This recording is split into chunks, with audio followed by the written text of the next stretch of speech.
There's just 8 days left for the voting in Maharashtra, and with the four main parties fighting separately, it's a tense and even unpredictable election. In these circumstances, how does the Congress party think it will fare? What is its strategy to seek a fourth consecutive term? And could internal divisions debilitate the party's efforts? My guest is the former Chief Minister and the face of the Congress party's campaign, Prithviraj Chavan. Mr. Chavan, we have exactly 8 days left before the voting. With 15 years of anti-incumbency against you, and with your tally in the Lok Sabha reduced in May to just 2 seats, can you accept that the most likely outcome is that you're going to lose the election? It is not automatic that 15 years of rule will get converted to anti-incumbency, or what happened in Lok Sabha will continue forever. No, people have seen what the BJP promised them during the Lok Sabha election and what they have delivered. Also, we had anti-incumbency of 5 years in 2004, 10 years in 2009, but still people voted for us. There is no reason why people will not vote for us because of our track record of 15 years. We have done outstanding development work. Except that you have bigger problems than just 15 years of anti-incumbency. There are two further factors that are loading the dice against you. To begin with, you've broken with your ally of 15 years, the Nationalist Congress Party. Now the four big parties are fighting against each other. And in these circumstances, the NCP is bound to do its best to put up its strongest challenge against you. That's the first additional problem you face. The answer to that is, so has BJP and Shiv Sena broken up. BJP itself doesn't have a huge support base. Of course, after victory of Mr. Modi, they have a little bit of larger support now. But on their own, what percentage of people will back them up is to be seen now. So all parties, all alliances are off. Shiv Sena BJP alliance of 25 years is not there. Congress alliance with NCP of 15 years is also ended. So all are fighting separately. I don't deny, Mr. Chavan, I don't deny that the other alliance is broken up as well, and therefore there's a sense in which there is a level playing field. But what adds to your problems, and this is your second loaded dice against you, is Mr. Modi's popularity. He's addressing some 24 rallies in Maharashtra, and if he has anything like the impact he had in May, you'll have your back pushed against the wall. Well, I think I look at it, Mr. Modi's, blitzkrieg of sort, which is unprecedented in the history of independent India. A Prime Minister getting so deeply involved in a state assembly election, but so be it. The problem is it's a weakness which they're trying to cover. BJP in the state does not have a leader they can project as a chief minister. Now, in order to hide that weakness, Mr. Modi is covering himself all over the state. People are waiting for his rally to be happening in small places, taluka places. They're not as enthusiastic a response as we saw in Lok Sabha. Well, no. Because people have been disillusioned with what was promised by Modi and what he delivered. You know, it's not just Mr. Modi. The BJP is throwing all their top leaders into this campaign. The list includes Rajnath Singh, Nitin Gadkari, Vasundhara Raje, Manohar Parrikar, L.K. Advani, Murli Manohar Joshi, Sushma Swaraj, Venkaiah Naidu, Prakash Javadekar. In contrast, the Hindustan Times says that Sonia Gandhi is only going to hold 4 rallies in Maharashtra. The Economic Times says Rahul Gandhi will hold only 2 rallies in Raigad and Latur. They are going to sweep the floor, and the defense you're putting up is very weak and shallow. No. Basically, it is the inherent ground level strength of the Congress party with which you're going to fight election.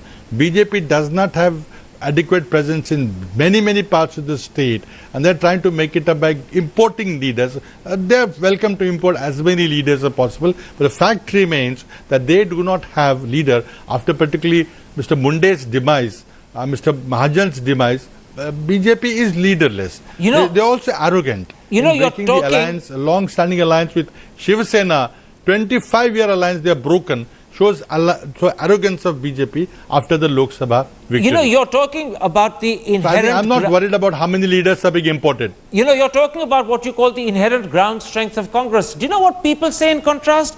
They say they the reason why Sonia and Rahul Gandhi are only taking a very small role in the Maharashtra campaign is because they know, and you know, that defeat stares the Congress party in the face, and this is a way of protecting the Gandhis from having to shoulder the blame and responsibility for defeat. Rather than use the Gandhis to put up a tough fight, you're protecting the Gandhis because you're scared you're going to lose and they will have to take the blame. That is absolute nonsense, because the number of rallies with top leaders have been addressing in the state elections is about the same. You take past records forever. What is unusual is the number of rallies which BJP is forcing Mr. Modi to take, or lack of confidence in local BJP leadership by Mr. Modi and other top leaders. No matter how many leaders they import for the rally, or the signal that they are indicating that Mr. Modi will run Maharashtra by remote control, whatever they want to do, the fact remains that it's the ultimately voter who's going to cast a vote, and voter is disillusioned with the ideology of BJP, particularly the communal politics of BJP, and therefore let any number of leaders come. And I strongly deny the fact that Mr. Rahul Gandhi is going to address 4 rallies, Mrs. Gandhi is going to address 4 rallies, which is the norm for any state election. You know, you're saying that in fact, is what Mr. Modi is doing. Mr. Jawan, you're claiming that people are becoming disillusioned with Mr. Modi. The crowds turning up for his rallies, the response that he gets shows exactly the opposite. No doubt the BJP is relying extraordinarily on one man, but that one man is pulling the crowds, attracting attention, and he can deliver the votes. You have no equivalent on your side. No, I'm sorry. If you really believe that the crowds are coming on their own, you are completely wrong there. These rallies are all event managed, right from the camera angle, right from the position of cameras, right from which section, who will sit there, who will vote, when will they clap. Everything is perfectly event management as a television event. If you think that to be a groundswell of popularity, so be it. But I think it is completely a television event for Mr. Modi. Okay. He's only trying to make sure that his personal popularity doesn't wane, which it is now. Because repetitive speeches, those turning of phrases and all that, people are sick and tired of that. People want hard action on the ground. Nothing is happening. On inflation, nothing is happening. On foreign policy, the only visits and show, nothing is happening on ground. And they're trying to cover up for that. Let's then move on beyond Mr. Modi. Let's come to some of the things you've been saying about the Nationalist Congress Party, who were your allies for 15 years. You only broke the alliance with them last week. First, you claim that the NCP split with you because they have a secret understanding to ally with the BJP. Both Sharad Pawar and Praful Patel have strongly denied that, and Mr. Modi's harsh personal criticisms of Sharad Pawar clearly suggest there's no alliance. So let me ask you, are you simply throwing mud because you're angry with your ally, or do you really have proof to substantiate this allegation? Can I offer proofs? Go ahead. And absolutely, I'm not angry at NCP at all. It's their decision. If they feel that they'll do better without an alliance, they're most welcome to do that. But what happened during the alliance talks? Impossible preconditions were put in. When they started that either you give us 30 more seats or no talks. We continued the talk in spite of this kind of a precondition. Then last day, just 2 days before the last date of filing the nomination, a new condition is put in. This new condition was never discussed with Mrs. Gandhi when Mr. Pawar met, was never discussed with Mr. Antony when Mr. Pawar met. What was the new condition? That the Chief Minister's period of 5 years was split equally between two parties, 2.5 years, 2.5 years. Never before was this condition put in 20 years of alliance politics in Maharashtra, including Shiv Sena BJP rule. Why was this condition put in? Can I interrupt and try and answer that for you?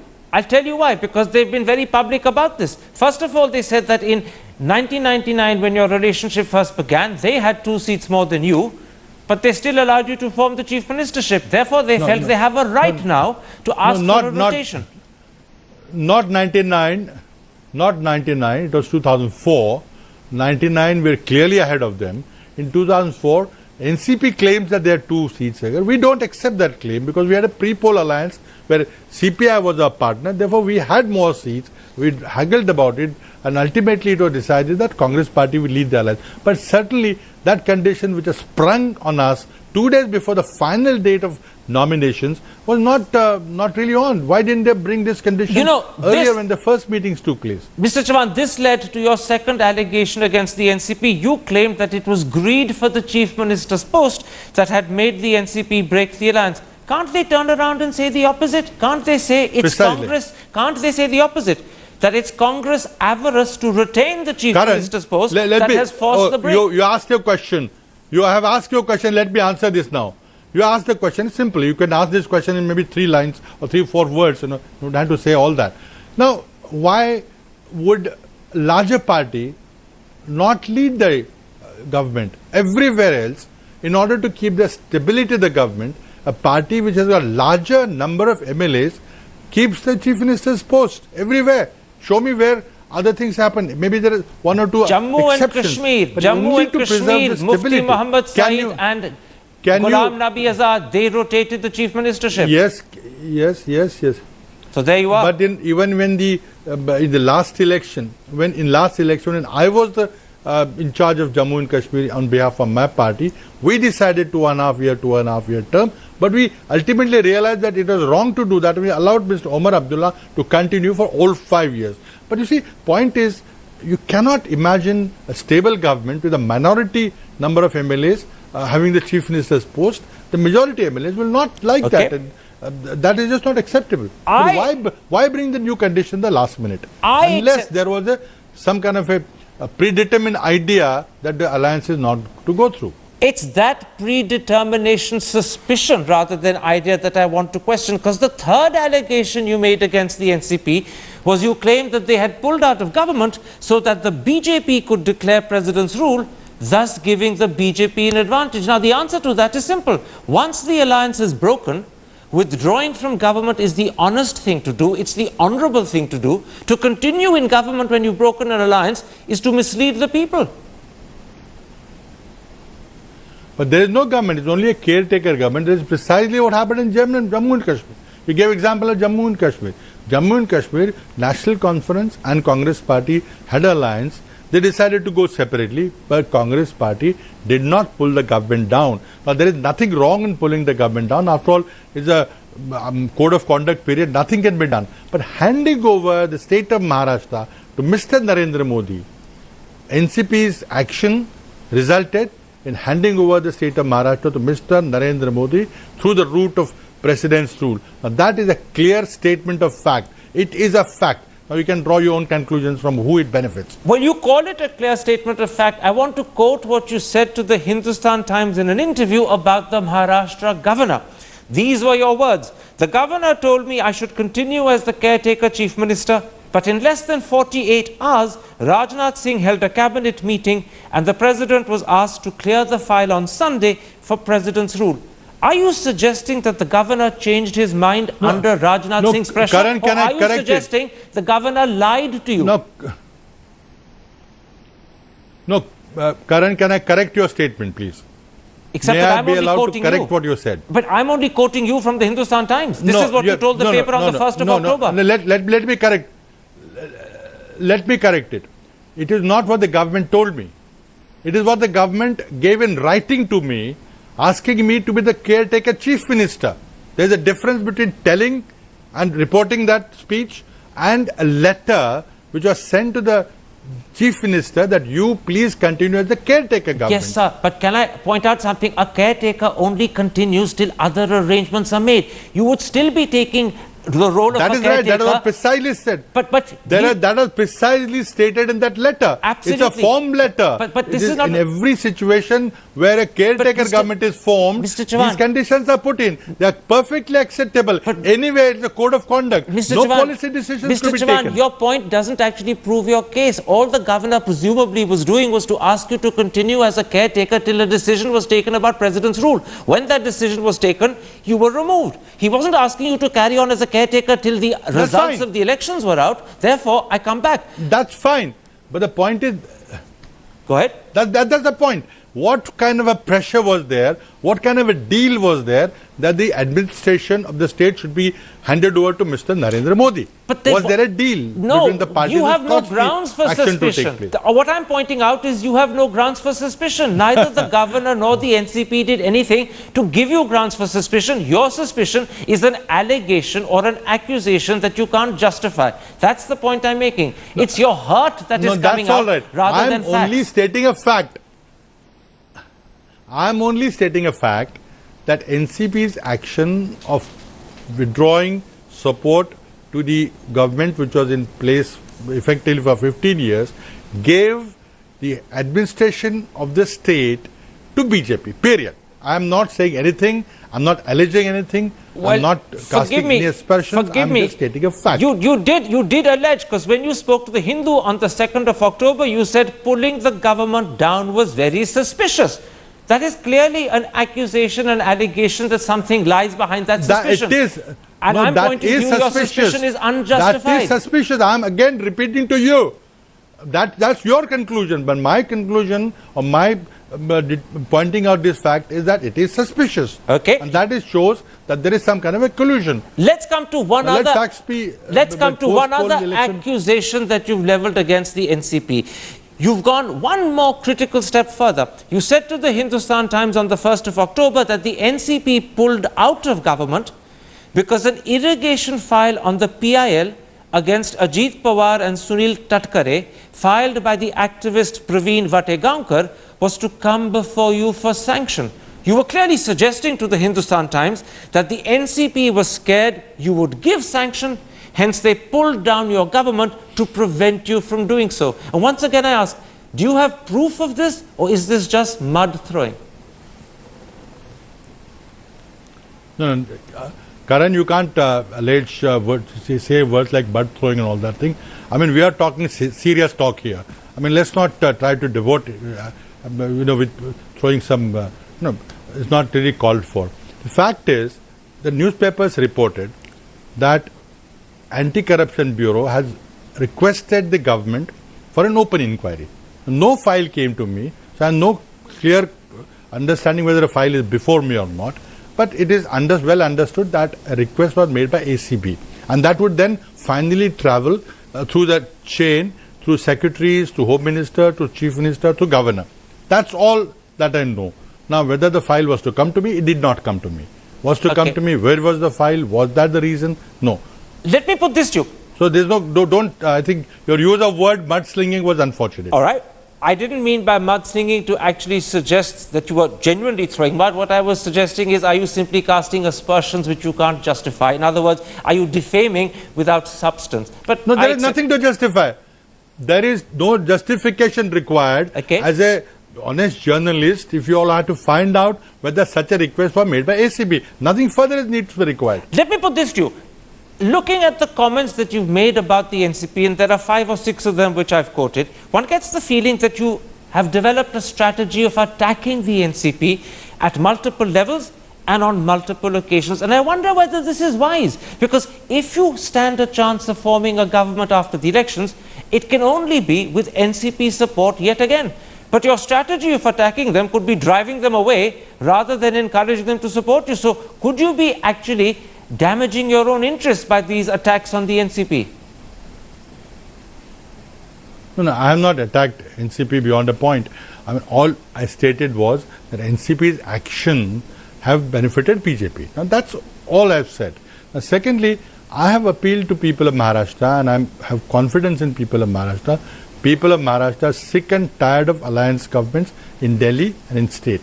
And I think they will vote decisively. Okay. Both BJP and Congress party is appealing to people to vote decisively so the one party gets a majority. And because of our track record and because of communal politics of BJP, I'm sure that the people of Maharashtra will vote Congress and give a stable government to Maharashtra in the hands of Congress party. Let's then at this point widen our discussion a little.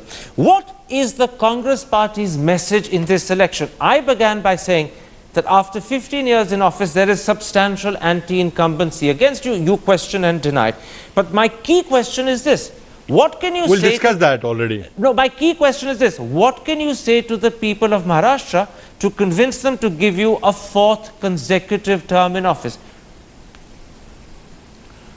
See, Maharashtra people gave us second consecutive term, the third consecutive term, because of the work that we did. And we are asking people of Maharashtra to give us fourth consecutive term because of the work that we have done, because the delayed projects that we have cleared, the infrastructure in Mumbai, the way we fought the drought in Maharashtra, and the fact that Maharashtra is number one economy, no matter what Mr. Modi says, that we are the number one industrial state, that we are attracting maximum amount of industrial development in state, notwithstanding Gujarat Chief Ministers coming to Mumbai and requesting Mumbai industrialists to close down factories in Maharashtra and come to Gujarat. Notwithstanding that, Maharashtra is number one state as a strongest economy, the most advanced industrial state, which is attracting largest amount of industrial investment to create jobs in Maharashtra. Mr. Chauhan, I would, for argument's sake, be happy to accept that your track record is a very good track record. The problem is,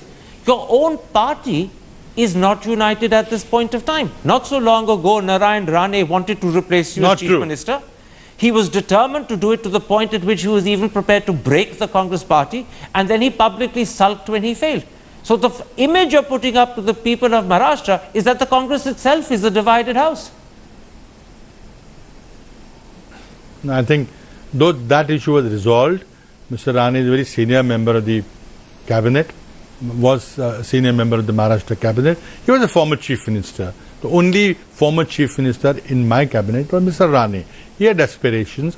He sort of understood that he may be given a chance in the time to come, but he did not get a chance to become chief minister. He was upset with that, and he let it be known that he was upset. That's that. After that, he is now the campaign chief of the Congress campaign in this election. You know, you say the issue's been resolved. The problem is it hasn't, because the next question is asked: who is your party's chief? That's for you to say.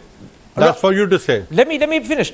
The question that people are asking is, who is your party's chief ministerial candidate, you or Narayan Rane? Because in an interview to the Indian Express on the 3rd of October, this is what Narayan Rane said: in the race for chief minister, my number is the first.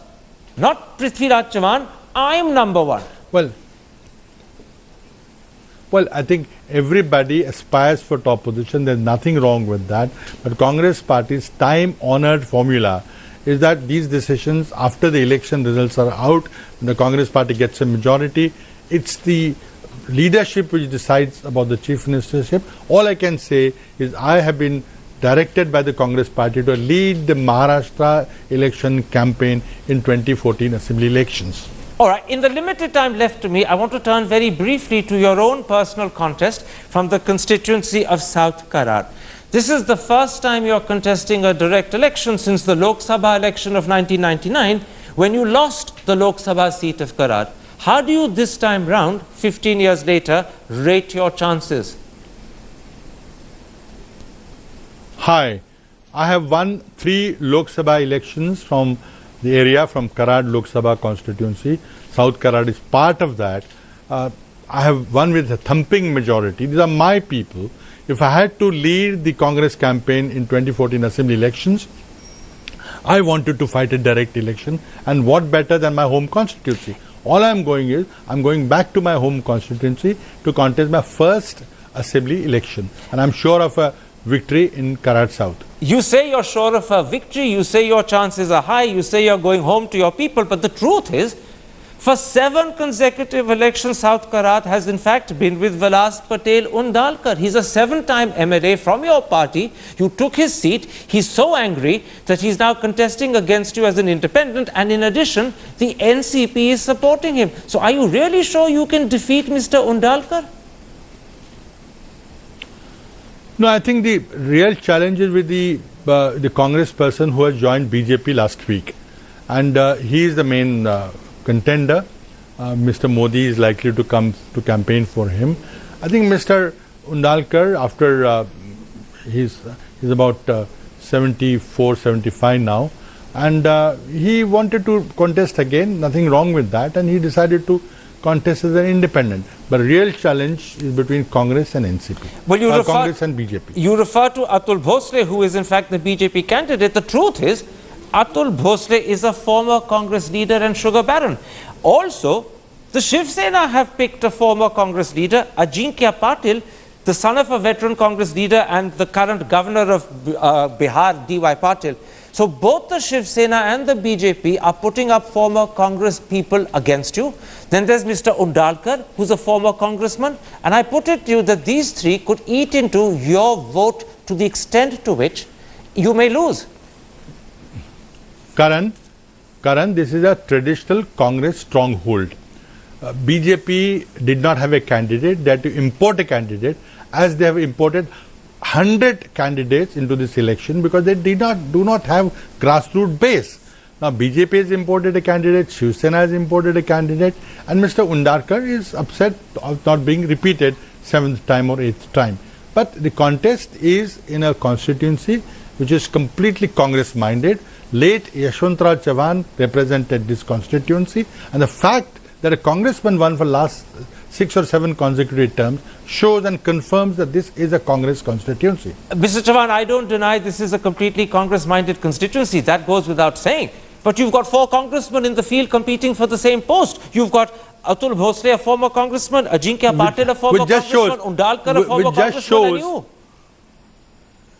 Which just shows that there is no other party exists. Although they might have adopted BJP label, although senior leaders are coming and criticizing me, and lowest level of politics is happening with Mr. Gadkari and all that, making false, completely baseless and false allegations. So be it. The fact that this is a Congress stronghold, and the development work as I've done as a chief minister over last few years also speaks for itself. That people will again vote for me. You refer to the false and baseless accusations being made by Nitin Gadkari. I believe something very similar was also said by your former ally, former Deputy Chief Minister Ajit Pawar. Both of them have claimed in interviews to either the Hindustan Times or the Indian Express that in the last 2 months of your tenure, you've cleared projects worth some 1,800 crore to benefit your constituency. Ajit Pawar has actually told the Indian Express he will reveal details in a couple of days. How do you respond to that allegation? Because that's clearly what you were referring to a moment ago. But that's laughable, because every decision that I take, thanks to UPA government, is available under RTI. Every single decision, if any decision which I have taken is illegal or is against the advice of the junior officers or the officers on that, then I am responsible. But the number of the allegation by Mr. Pawar was that I do not clear files. But the record is there for everybody to see. I have cleared 37,000 files in 44 months. Okay, so file clearance is not an issue. He said I don't clear files. Then after he demitted office, we all demitted office. Next day he charges that I cleared too many files. Every single file I cleared is available to everybody under RTI. The question is whether any of those files have been illegally cleared to give benefit to any person. Let them clear that. Trying to just muddy the water is not going to get him anywhere. This time round, would you accept the phrase, even if you weren't throwing mud at them, would you accept they are throwing mud at you? No, I think they're just muddying the water. Okay, that's a more diplomatic way of putting it. My last question. In the event you should lose from South Karad, how do you see your future? No, that's a hypothetical question which is not going to happen. You're absolutely sure it's not going to happen? You're absolutely sure it's not going to happen? I said that very emphatically. All right, Mr. Chavan. Thank you very much for speaking to the point.